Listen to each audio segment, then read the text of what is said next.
लोकसभा चुनाव के तीसरे चरण में 11 राज्यों और केंद्र शासित प्रदेशों की 93 सीटों पर मतदान हुआ है।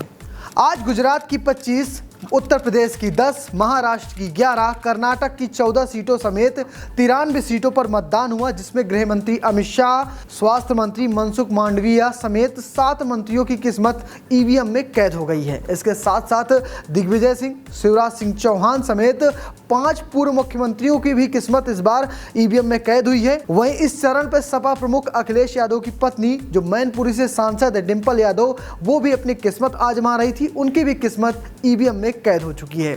तीसरे चरण में जो मतदान के आंकड़े अब तक सामने आए हैं, उसमें 64% वोटिंग की बात कही गई है। ये आंकड़ा पिछले या कहें 2019 चुनाव से थोड़ा कम है। तीसरे चरण में राज्यवार आंकड़ों की बात करें तो असम में सबसे ज़्यादा और महाराष्ट्र में सबसे कम वोटिंग हुई है। क्या कुछ कहते हैं आंकड़े, चलिए आपको दिखा देते हैं।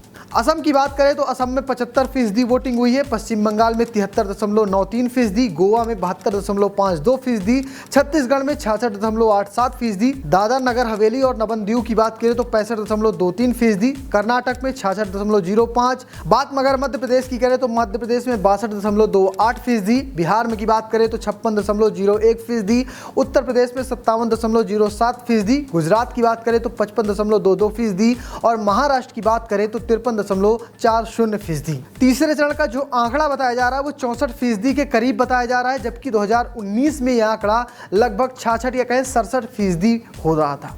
अगर बात यूपी की करें तो तीसरे चरण में लोकसभा चुनाव के लिए यूपी की 10 सीटों पर वोटिंग हुई है। इन 10 सीटों की बात करें तो इन 10 सीटों पर 100 प्रत्याशियों ने अपनी किस्मत आजमाई है, जिसमें 8 महिला उम्मीदवार हैं और इन सभी 10 सीटों पर वोटिंग परसेंटेज की बात करें तो वो रहा करीब 57%, जो पिछली बार से थोड़ा कम बताया जा रहा है। बिहार में तीसरे चरण के मतदान की बात करें तो यहाँ पर 5 लोकसभा सीटों पर मतदान खत्म हुआ है, जिसमें सुपौल, मधेपुरा, खगड़िया, अररिया और झांझरपुर में वोटिंग हुई है। यहाँ पर करीब 56% मतदान बताया जा रहा है।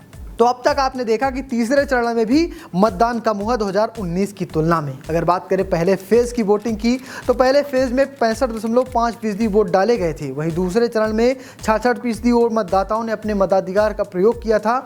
दोनों ही चरण में देश में मतदान का जो प्रतिशत था वो पिछली बार की तुलना में कम बताया जा रहा था। तीसरे चरण के हालात भी वही रहे हैं। अगर कम वोटिंग होती है तो क्या परिणाम निकलते हैं, ये सवाल सबके मन में होता है। तो इसका जवाब है कि आमतौर पर सत्ता पक्ष के विरुद्ध माना जाता है।